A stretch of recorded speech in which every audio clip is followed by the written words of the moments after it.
All right, folks, welcome to Nino's Corner.tv. I got a very interesting guest, something that you wouldn't expect on Nino's Corner. I got to say, you would never expect this, but I allow everybody to come on my platform, express their views, their political views, whatever it could be. Right now, I have George Martin, who's a vegan and animal rights activist. He's more of a centrist when it comes to politics.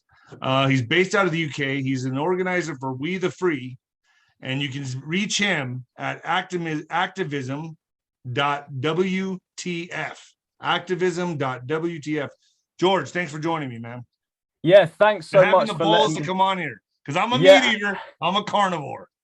Absolutely, and that's whose kind of channel I want to be on, because I don't want to stay in an echo chamber, and it's fantastic to be on a channel like yours. I just want to amend one thing you mentioned, activism.wtf. That's the organization I volunteer for. But if you want to actually contact me, my website is carnismdebunked.com, or you can catch me on Instagram, carnism_debunked. Okay. What? Carnivism? Carnism. Okay. CARNISM. Debunked. Yeah. At what? So the website is carnismdebunked.com, and then my Instagram is carnism_debunked. That's it. Okay. Carnismdebunked.com. All right, so let's get started here. Ding, ding, ding. No, just kidding. I want you to feel comfortable, and I appreciate you coming on. I love controversy, and listen, I'm a meat eater. I love steaks. I love hamburgers. I've always been that way my whole life. But I also dislike cruelty to animals. I don't like trauma. I don't like hurting animals. I love my dogs. I love my fish. I even pet my fish. My goldfish let me pet them. So I love animals, man. So this is why I wanted to bring you on. Just because I know a lot of people that eat meat also love animals. And I think we need to take a hard look at what we're doing here. Mm-hmm. Yeah, it's very important, especially, we all say that we love animals, but what I guess I'm going to present to you today is that if we're not vegan, we're violating our core principles there. When we say we care for others, when we say we care about cruelty and suffering. So what I want to convince you in your audience of today is that veganism is the most consistent way to live in accordance with those ethics. And it doesn't matter what your political views are. I know that most of your audience... What if you're someone like me that I just hate fucking vegetables and I don't like it. I'm like, I had Ted Nugent on my show, and he hunts his own meat and his food. He with a bow and arrow, and to him that's like a spiritual experience. I agree with that, and I don't think anything is to deter me from that. Now, slaughterhouses and hurting animals, I can't get with that. So that's why I want you on here. Yeah, and I really appreciate the fact that you're gonna, because most of your audience would describe themselves as truthers, and I'm gonna show them the truth. I'm going to show what you're funding when you buy an animal product from the store. I'm going to show the sort of stuff you'll be funding: the egg industry, the dairy industry, the pork industry, that kind of stuff. So I really appreciate that you put me on in front of such a wide audience to show that. Absolutely. I want everyone to feel welcome on my show, and I love alternative views. I love opposing views. I want to bring more liberals on my channel. I know you're not a liberal, but that's what I'm hoping to do, and open up conversation for everybody, because I think that's the only way you get to the truth. 100%. Yeah. And it should never be censored. The truth is the truth, and it's the uncomfortable truth. I'm here today to present the uncomfortable truth to people. Well, let's see if you can get me to give up meat, because I've already given up alcohol. I don't drink anymore, which was fun. So I'm not having fun anymore. So now let's see if you can get me to give. It's going to be hard, man. I love meat. I love a good medium well or medium rare steak. Oh, dude, I mean, it's going to be hard for you, brother. So yeah, first off, I want to say that every single vegan before they were vegan said exactly what you said. This includes me. I had nowhere near close to a vegan upbringing. I come from a family of non-vegans. I'm the only vegan in my family. It's the same for the vast majority of vegans. What turned me vegan was I came across a speech in 2012 called "The Best Speech You Will Ever Hear" by a guy called Gary Yourofsky. And it completely blew open the lid of what was happening in animal agriculture, what we're doing to animals, and why it's hypocritical for us to continue supporting this if we say that we care about animals. And I also wanted to just mention the thing you said about giving stuff up. Now, here's the thing, what we say as vegans. With veganism, you don't give anything up. You just stop taking what isn't yours. So we're conditioned into this belief from a young age that we're entitled to the bodies of others, that animals are here for us rather than with us, right? So vegans are just saying animals aren't our slaves. Their bodies don't belong to us. Their flesh, their eggs, their milk, their wool, these belong to them, and they're not for us to take in any way. So we're not giving anything up by going vegan. Okay, but don't you believe there's certain nutrients and macronutrients that you get from meat that you cannot get from plants and vegetables? I mean, I think for a balanced diet, you got to have all of it. So there's a lot of myths surrounding the nutritions or around plant-based diets. I'd like to point everyone to a study called the China study. And the China study is the most comprehensive nutritional study in human history.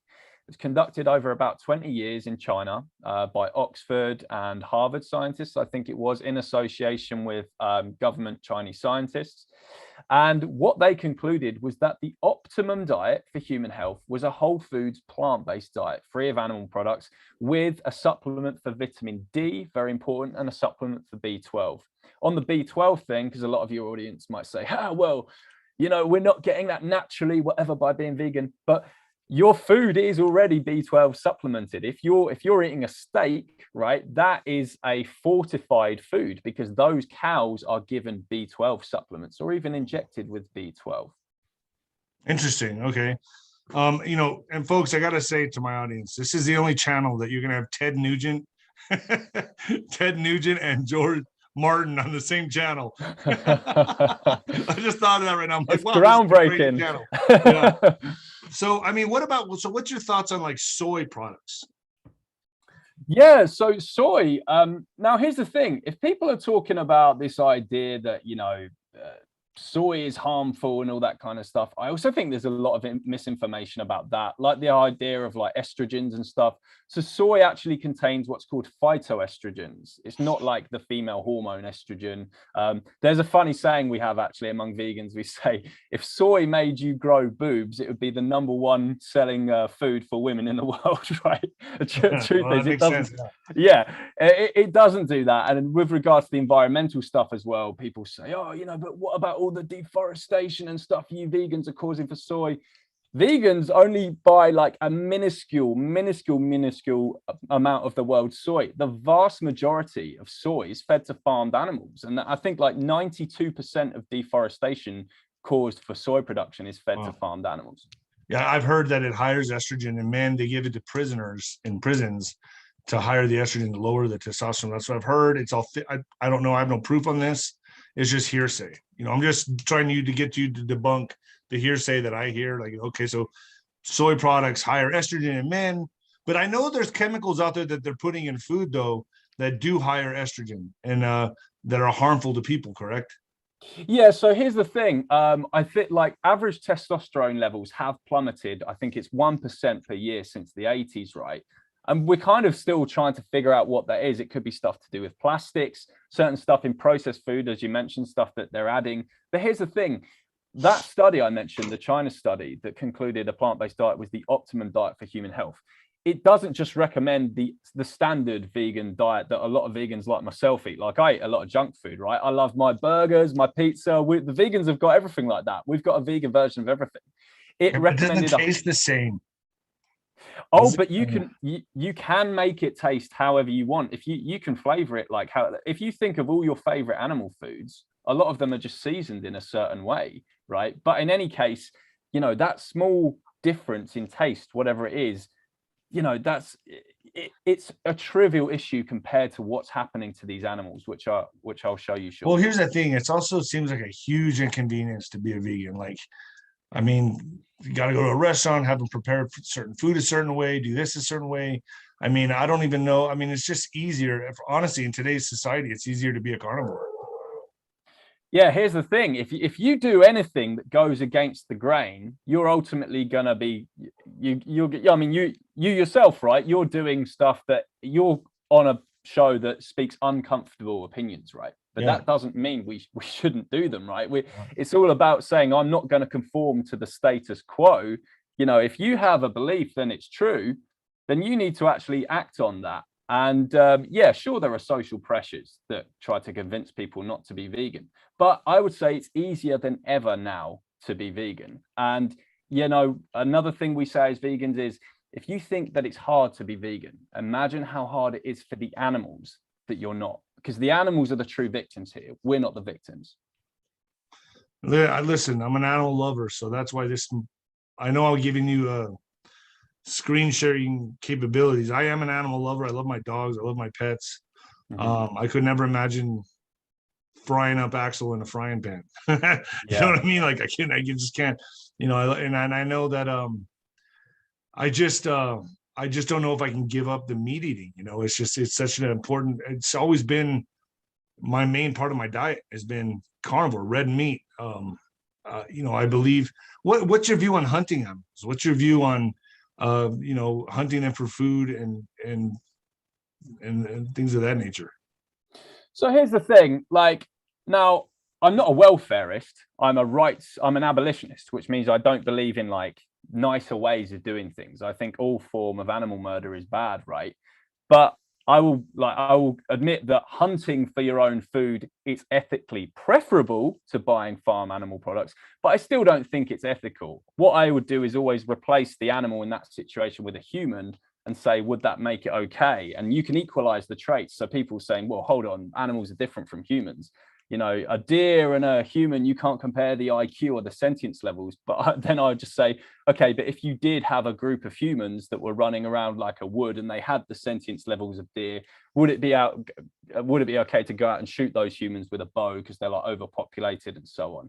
So that's one of the principles, I guess, of veganism, is like, would you put yourself in that situation? It's the golden rule, right? Do unto others what you would have done unto yourself. And I certainly wouldn't want to be shot with a bow and arrow or a shotgun. No, I can see that. I mean, I can agree with that. I've given you some the ability to screen share, so feel free to like share it and show videos, whatever you want to do. Hopefully, it doesn't get my channel bombed. Yeah, fantastic. Thank you so much. I guess one of the first things I wanted to show you was because a Well, lot let of me our, ask you this first of all, sure. before we start sharing the screen. Let's say you and I are on a deserted island, right? And we're both starving. Do you have something against me catching a fish? I mean, are you really going to be craving a tomato, or are you going to create real sustenance through a fish, something I can catch? Like, you get what I'm saying? Like, let's say we're both starving on an island. Are you going to be, what are you going to be craving? Are you going to be craving nuts and berries? I'm going to be wanting to catch a fish. I'm going to be wanting to catch a wild boar, cook it over a fire and eat it. You're not going to be, and what if you're sitting there with me? You rather have fruits and berries, or would you want to dive into what I just killed?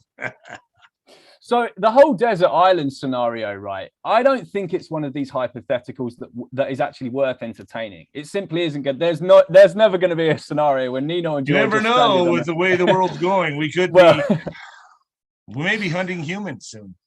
well, okay, but I mean, in our, you know, in our situation now, right, we have the ability to go into a supermarket, right, and we can choose whatever we want for dinner. We can either choose the cruelty-free option or we can choose the violent option, right? There are people in the world who are hunting animals and stuff for survival, whatever it is. There are these desert island situations that happen throughout the world. I can't change the actions of those people. There's nothing I can do while being on your show to change that. However, your audience now, living in a predominantly Western world who are watching this, we have the choice 3 times a day to go out and say, I will take this option instead for my dinner. I'm not going to fund the throat slitting, the gassing, the neck breaking, and all these horrific abuses that happen in these industries. And I say they're abuses because I think it's crazy. It's beyond crazy that we consider like punching a cow an act of animal abuse. We say, oh, that farm's abusive. That guy, he just punched a cow. But then we shoot them in the head with a bolt gun and stick a knife in their throat, and we call that humane. So this is one of the biggest oxymorons there's ever been in the English language. Humane slaughter. Put those two words together. It doesn't make sense. You can't. How do you go ahead? No, finish. Yeah, you can't take someone's life humanely. And note how I use the word someone there rather than something, because another point I want to get across today is animals are sentient beings. They're not objects. I agree with that. What's your thoughts on dairy? Well, I'll tell you what, I can show you some footage in a second because I've got it up on my YouTube of what happens in the dairy industry. So a lot of people, and this is why I'm a vegan and not a vegetarian, a lot of people think that by buying dairy products, they're avoiding the cruelty and the violence. It's far from the truth. Buying a glass of milk is the same as buying a steak. So calves are separated from their mothers at birth. Males will be killed. Females will meet the same fate as their mothers. So they will be essentially a milk slave for their whole life, being repeatedly raped with metal objects. So the farm will stick an object into them to impregnate them. Sometimes that will pierce their womb. She goes through that every single year of her life, just so she can lactate and give birth over and over again. So it's a violation of her reproductive system. And then she'll be sent off to the slaughterhouse to be made into someone's steak. And I can show you actually just a non-graphic video just now, actually, of just how horrific the dairy industry is, just what an abusive industry that it is. And this will be on your, one of these small local farms that people talk about with the picturesque surroundings and stuff. But I can show you actually that it's not the nice story that the dairy industry want to propagate to you. Okay. Go ahead. Sure. Right. I'll just share the screen now. Desktop one. Just going to double check the sound is on. Yeah, that's there. Let me go for this. Okay. Il n'a que quelques heures et sa vie commence par un déchet. You hear that? Yeah. Yes. À peine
That's what they do. That's the dairy industry. That's how it works on these farms that people talk about. They say, oh, don't worry, I source my dairy from a local farm where the animals are treated kindly and blah, blah, blah. This is that farm that you're seeing.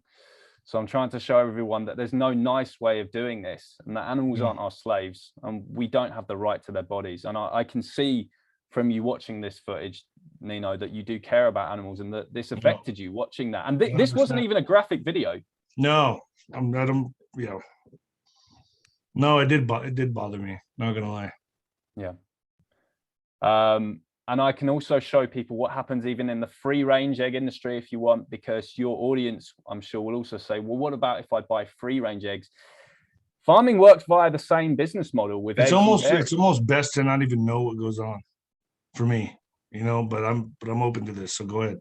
Yeah. So it's that the ignorance is bliss thing, right? Yeah. So I want to give you today, Nino, the red pill, right? I want to show you the uncomfortable truth of what's happening. And I know it's difficult to watch and that you care about this stuff, but that's why I want to show you.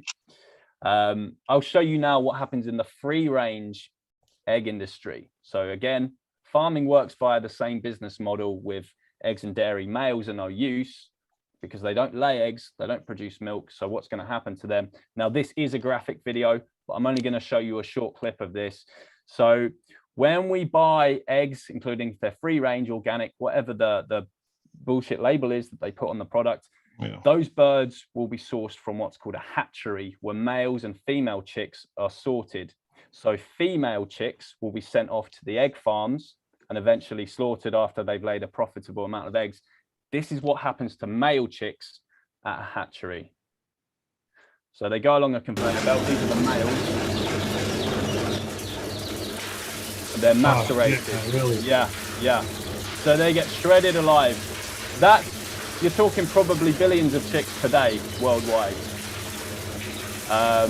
And that's just because they don't lay. That's just because they're males. They're treated as waste products. So that's what we call those animals in that industry, waste products. We just throw them away like they're a piece of trash, that like their lives have no meaning whatsoever. And people can't even fathom the scale of what's happening now to animals. If you added up the body counts from all of the human oppressions in history, it wouldn't even come anywhere near close to the amount of animals even murdered in a single week, maybe not even a single day, actually. So 2.7 trillion animals are massacred per year in these industries. Most of that is marine animals. So the leading cause of death would actually be open air suffocation for fish, because that's how many are pulled up onto these decks in the massive nets. And this is but why then you get people that say Jesus Christ was a fisherman. Yeah. Now, I mean, you're going to tell me like not to even eat fish? I am going to say that eating fish is immoral as well, because fish are sentient beings. I know that when we look at fish, that we don't identify them as much as now. I could see you were visibly affected when you just watched that footage there in the dairy industry. I'm not affected when I catch a fish though. Yeah. Now that's the reason for that is because we're land animals, right? And biologically, we're more hardwired to care about beings that resemble us in a certain way. Like fish, they can't scream. They're slimy. They're not furry. They look very different from us, but they're sentient. They're sentient, intelligent beings, and they swim to avoid predators. They want to live. And when they suffocate on the deck of a ship, which is how the vast majority are killed, that would feel like someone to you pushing your head underwater, you know?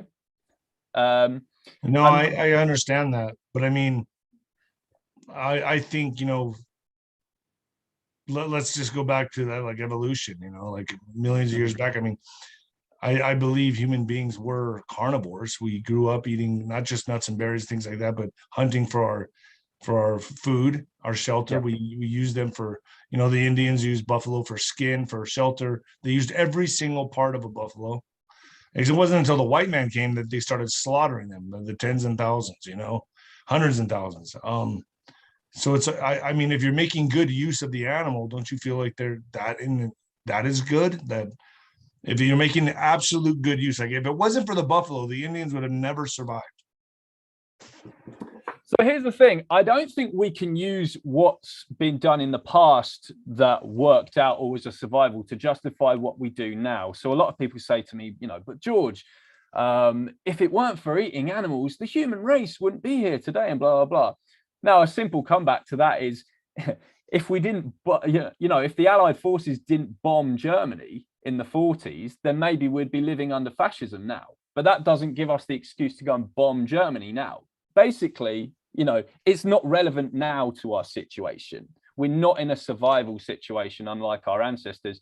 We're in a supermarket situation. You and I, as soon as we walk out of our front door, times have changed, most definitely. I mean, I understand what you're saying. Yeah, they've changed so much. And just back on the numbers of animals that are massacred worldwide, David, right? People get upset when vegans call this the animal holocaust.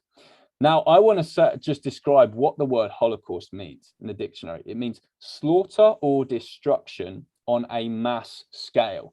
What on earth more adequately describes a holocaust, slaughter or destruction on a mass scale, than what is happening to non-human animals as a result of the human race believing that we're superior, believing that they're the inferior beings? And what we do to these animals in these industries, it's beyond people's worst nightmares. And there's even gas chambers and concentration camp trucks that these animals are taken to be murdered in. I can even show you some footage now from the pork industry if you want, of what happens in a gas chamber slaughterhouse. Can I show you that? Mine as well. Yeah. So this one's a hard watch. Again, it's quite graphic. I guess I need to put a warning on here for my audience. Yeah, for sure. I mean, so this one is graphic. You don't see any blood in it, but this is what a gas chamber slaughterhouse looks like. Okay, so this is where, and gas chambers is completely common in Western countries. Now, are you sure I can show all this on YouTube? Yeah. If you look at my own channel, Carnism Debunked, No, but I won't get a copyright strike or anything like that. Oh no, I don't think so. I mean, like, I'm always showing like people's like other YouTube vids and stuff on my videos and that kind of stuff. So okay. Yeah, I will show you. This is from my Instagram, so I'm just going to show you this now. So this is a gas chamber slaughterhouse, standard in Western countries.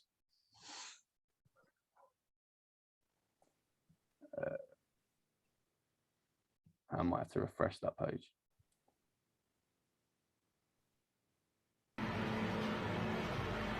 C'est de la torture.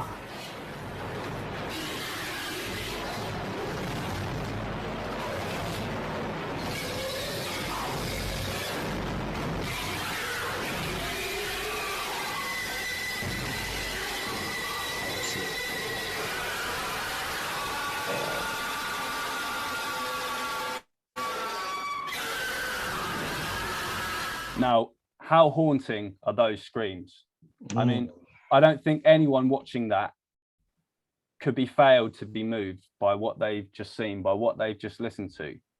And this is what pigs are put through. Highly intelligent animals, pigs, are put through on a daily basis in these industries. Just because people want a slice of pepperoni on their pizza, or they want a bacon sandwich on a Sunday morning, this is the absolute hell that these sentient, intelligent, loving animals are put through for our taste pleasure when we have the alternatives.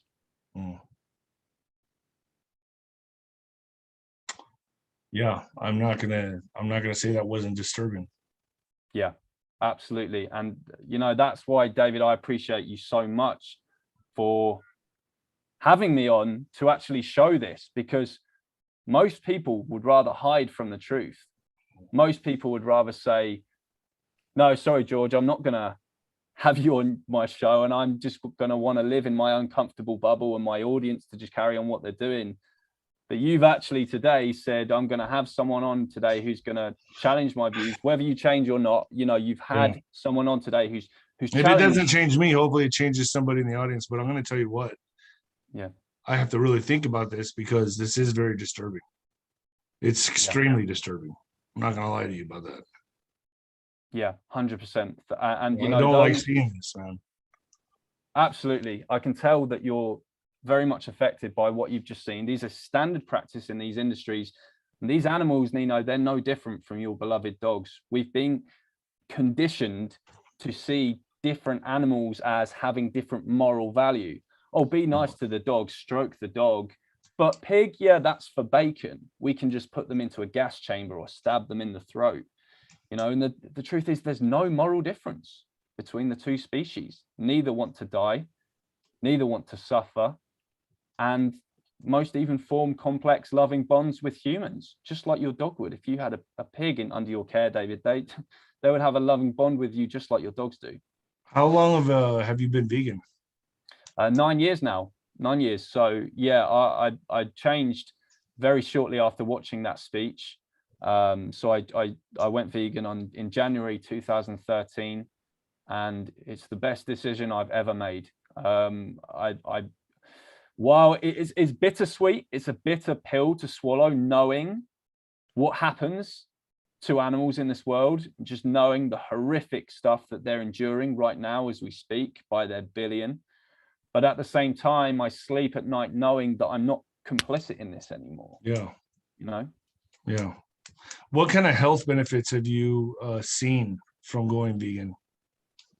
So one of the main things I noticed when I first went vegan actually was that I no longer needed an inhaler to play sport. So most people in the world are actually lactose intolerant, which just shows it how crazy the propaganda is from the dairy industry that, they're telling us we need as adults to drink the lactation that was meant for a baby cow, which is just crazy. I love milk. I drink milk every night before I go to bed. Yeah, and the thing is, you don't need it. The only milk you ever needed was the milk from your own mother. Yeah, but it tastes that's the thing. I know. Yeah. Well, I mean, I guess I could try to switch to almond milk. Yeah, so there's all the different plant milks, and you can use them for different purposes. So I'm British, right? I drink a lot of tea, and I like oat milk in my tea. So there's a plant milk out there for everyone. So what, I mean,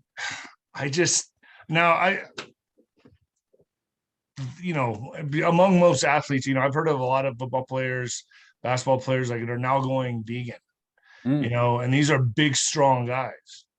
I've always felt that I get my energy, my strength from meat.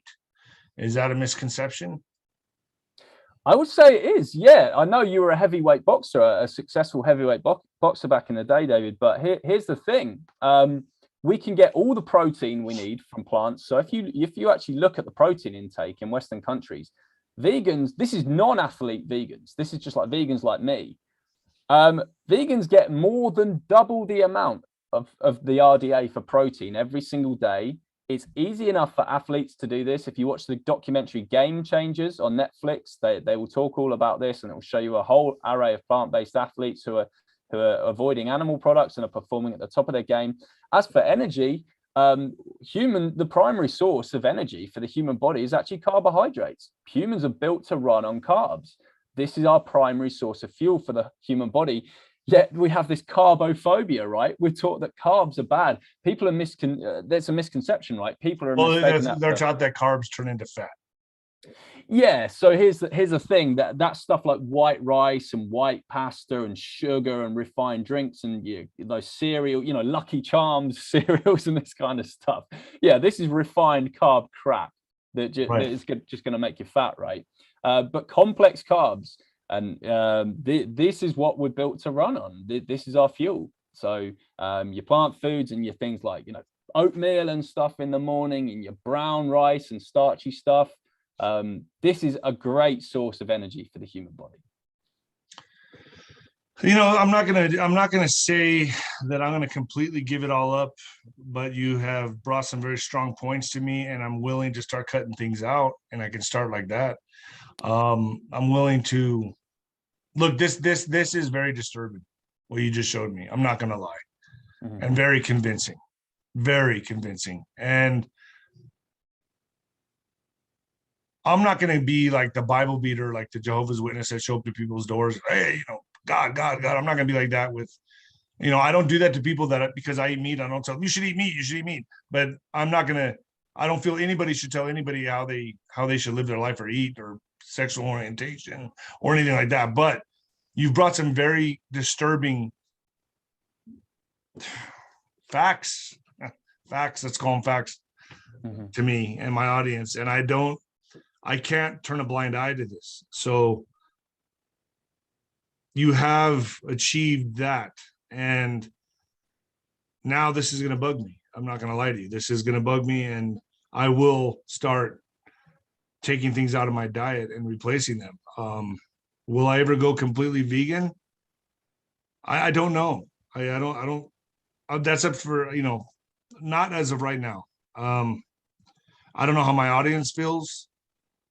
But this is very disturbing stuff, man. And that is I can't deny that. I can't deny that. Yeah.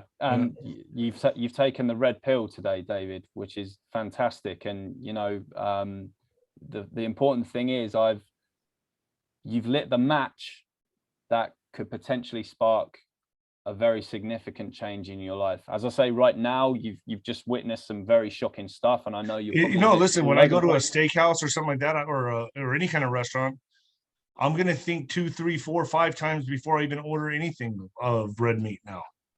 Or, you know, I just, or even, man, it's just it's a lot, dude. This is a tough pill to swallow.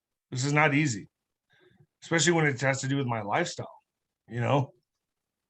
Yeah, 100%. No, like, I remember when I first watched that speech that I told your audience about earlier, the best speech you will ever hear on YouTube. I didn't like sitting through that speech for 1 minute. I was completely uncomfortable. I was squirming in my seat with every single thing he was saying, with the footage that he was showing. But ultimately, he was right. And here's the question that your audience has to take on. Do you want to continue living the comfortable lie, or the uncomfortable truth? And as vegans, we've chosen to live the uncomfortable truth. I like that. Maybe I'll name the video that. The uncomfortable truth. I like that. Yeah. What if my my audience is interested in looking further into this? Where can they go? So I would recommend checking out the thing is that there's plenty of good vegan documentaries and stuff they can look at. They can go on my channel. There's stuff about veganism on my channel. Obviously, Carnism Debunked. There's my website, carnismdebunked.com, that tackles all the anti-vegan arguments and talks about what happens in all of these industries and everything. It's a very good site if you want to, if anyone's interested in going vegan. But, you know, check out some of the documentaries on things like Netflix. Check out something like Seaspiracy, which talks about what we're doing to sea animals in the fishing industries and stuff. Check out, you know, the Game Changers documentary if they're still not convinced about the athlete stuff.